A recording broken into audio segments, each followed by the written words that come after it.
So let me introduce you to the Gweike Cloud Pro II desktop CO2 laser, and what a journey this has been. Now, to summarize the video straight up front, well, it's a bit like having a brother or a sister. They will be a pain in the arse at times, but at the end of the day, you still love them. So let me set the scene if you are new to the channel. I've reviewed quite a few diode lasers, and I've been looking at either a CO2 or a fiber laser to bring into the workshop. Coincidentally, Gweike reached out to me and offered me the opportunity to try their GweikeCloud Pro II 50-watt CO2 laser. Now, Gweike are not new to lasers. They've been producing industrial grade lasers for quite a while, but this is their entrance into the consumer market, and it seemed an ideal match for me. It is quite condensed. I have a small workshop, so everything seemed to align. So I agreed to take on the laser, and well, that's where things started to go a bit downhill.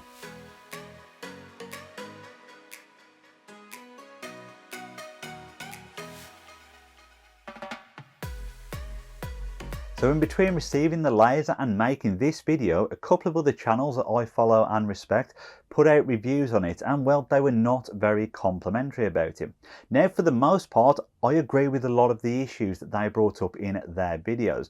Now, stick with me for the next minute or so. To save just repeating the same content, I'm going to treat this a bit like a plaster or a band-aid for my American followers, and I'm just going to reel off the issues up front, nice and quick. Issue 1, they sent me an older version of the laser than I was expecting, so a couple of features I was trying to find, I couldn't. When I raised this, it turns out the stock in the UK is slightly older than the stock in America, but apparently it is reflected in the price. Issue 2, the cloud in Gweike Cloud stands for their online software, where you can run your machine wirelessly from your laptop, tablet, PC, if it actually worked. Over 3 hours was spent with our customer support team, and we couldn't get this to connect. You can, however, still use software like Lightburn to run this machine. Now, even though they wasn't able to solve my specific issue, I should mention it's probably one of the better experiences I've had in terms of technical support. I was added to a WhatsApp group with a couple of engineers. I would post questions, they would respond pretty quickly. So it was a great way to communicate with people and problem solve when they're in a completely different country in a completely different time zone. I was very impressed with the way that was handled. Issue 3, air pump and extraction. The back of here, there's a powerful fan for extracting the fumes, and in this box on the side there is a compressor to supply the air assist.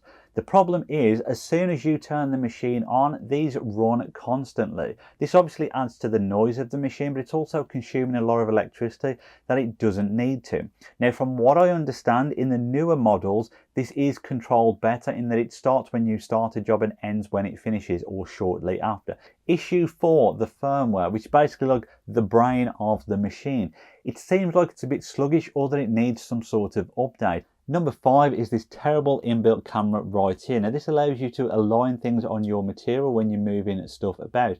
The problem is when you connect this machine to your computer, it doesn't detect the camera. Now, I did eventually get it working, but the issue is that every time I want to use the camera, I have to keep disconnecting it and reconnecting it. It is just really poor and needs to be updated. And finally, issue 6, their support group is way too censored. Here is a post from over a month ago that they still haven't approved. And breathe in and breathe out. Glad I've got that section out the way, because I generally don't like to moan too much, but I did have too many issues with this machine that I couldn't just skip past.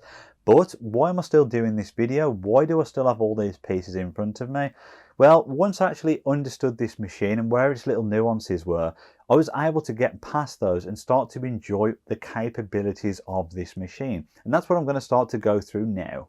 Now, throughout the video, I am going to talk about some of the differences between a diode and a CO2 laser, but I'm not going to dwell on them too much because, well, at the end of the day, a machine like this costs considerably more than your average diode laser, and therefore it's not really a fair comparison. But for those people who watch my channel and are used to seeing diode lasers, hopefully we'll touch on some of the differences between them.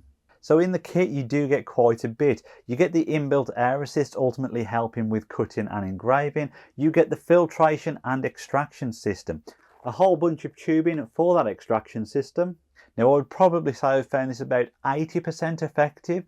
Doing light engravings, there was no smoke or smell or anything, but when I was doing heavier stuff, there was little bits of smoke seeping out the gaps around this machine.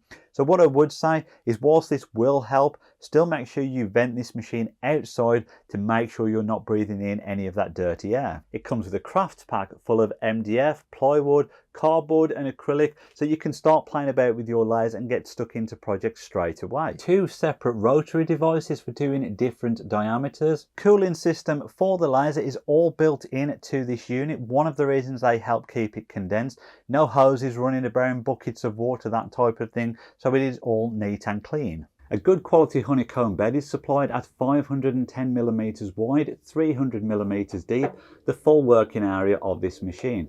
And if I slowly move the X-axis out of the way, you may just be able to see this thin pass-through slot at the back. It is only about 5mm deep, so you are limited, but you can't slide wood in from the back if you need to do longer pieces.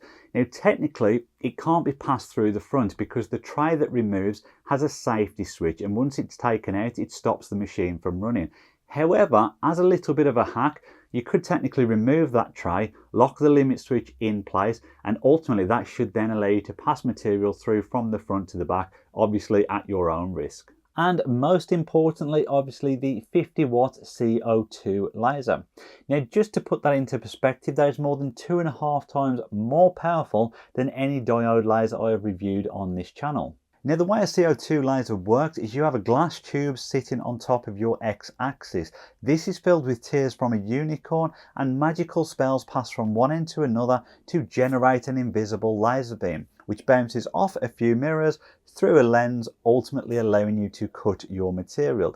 Now obviously that is fiction, except the part about the lenses and the mirrors. The beam on this is invisible, so you will not see it. You have some protection from the unit itself, but you will see things like bright sparks and lights coming from where it hits the material, so do remember eye protection.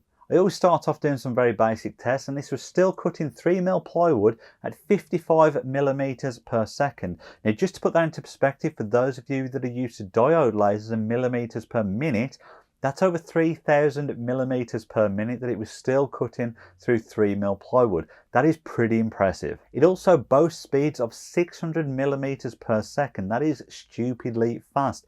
However, when I started doing tests with it in a single direction, it was absolutely fine. But when you started doing traverse moves much faster, it was starting to struggle at over 500mm per second. I mean, that is still really quick, but ultimately I wasn't able to achieve the 600 that they was advertising in terms of doing a job, only for single line speed. From my existing knowledge of CO2 lasers, they are much better for cutting. So I also did some tests on different thicknesses, starting with 8mm thick, going up to 18mm thick. It cut through the 18mm thick pine in 3 passes, but it still achieved it and gave a nice clean cut. The focusing is a little bit of a pain on this. You basically take the thickness of your material, minus that from 17, and it gives you the height you lower the laser head down every time you do a job. So for example, 3mm ply, minus that from 17, you would lower the laser head down to 14mm. The reason it's a bit of a pain is because every time it finishes a job, it returns home, brings the laser back up to its original height. So you have to remember to set the focal distance every single time you start a new job, even if it's on the same piece of material. It is a bit of muscle memory, a bit of training, and there are things you can do in Lightburn to help, but ultimately it is a little bit frustrating because you can often start a job without remembering to set the focal distance. So once I began to understand what this machine was capable of, it was time to get stuck in and start producing a few different things.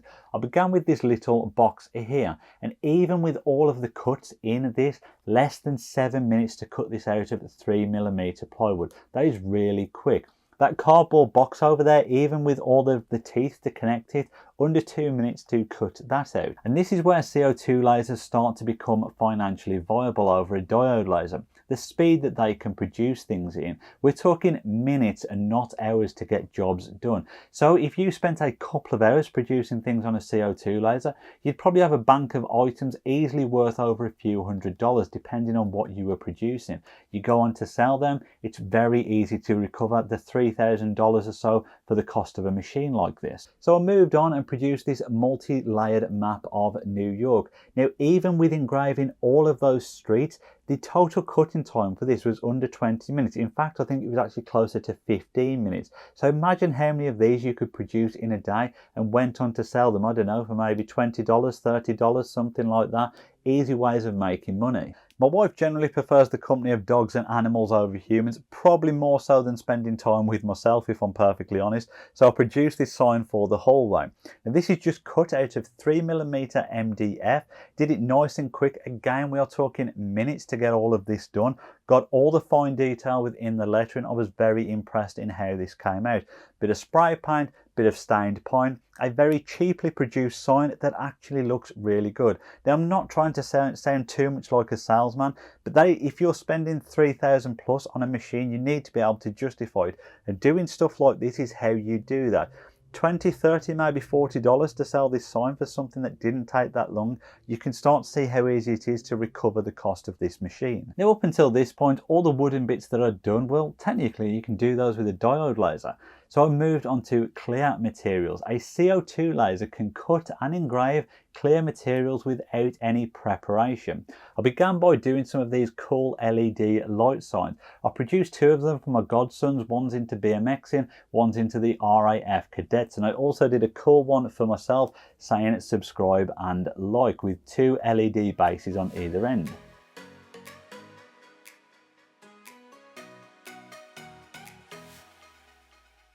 I did some experimenting with glass with a power and scale test, and then moved on to produce this personalised chopping board for my wife. You engrave the underneath of it so the top of the chopping board is still nice and smooth, but you get these lovely personalised items that you can do for birthdays, for Mother's Days, those type of things. I also took the opportunity to test out the rotary device. Now, in theory, on the surface, this should be pretty easy to set up according to their instructions, but I did find it a bit fiddly. The switches that I meant to change did not work how they suggested, and Lightburn was struggling to talk to the machine for a while when I was trying to figure all this out. I did get there in the end, got the rotary device working as expected. I probably need to dial in the settings in terms of engraving on glass a little bit, but ultimately I did make it work. If you are still watching at this point, thank you, we are pretty deep in, but I needed to give you the full story as opposed to just skimming over a few things.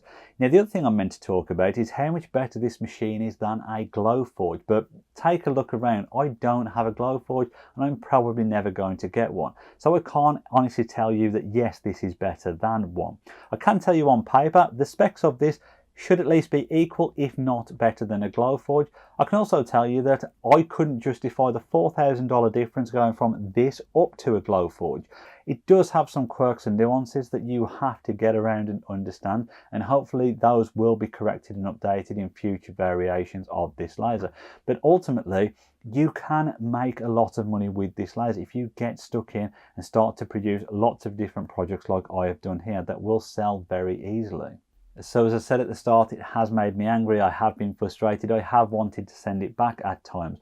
But the longer I've spent producing different items, the more I've become to enjoy it. Is it perfect? No, there are some things that really need to be fixed with this machine. I have no doubt they will get onto it, and some of them technically have already been fixed in the newer model than the one that I have. But I can see how the outlay of this machine can quickly be recovered by starting to produce various different items. And if you are looking to get into a laser business and producing things, then a machine like this is probably ideal, with it being a much smaller footprint. I know it is ideal for me having this smaller workshop. I will definitely be keeping it, but I just need to make a few modifications, such as figuring out a way to separately turn on the air assist and extraction unit. I do hope you found the video useful. It has been a bit of a rambling one, but I needed to tell you the full story. So thank you very much for watching. Final thanks as always goes to my patrons. If you want to get involved for one-to-one help, exclusive content and giveaways, then check out the Patreon links in the description area below. There will also be links in the description area below to this machine if you are interested. But I will see you all on the next episode.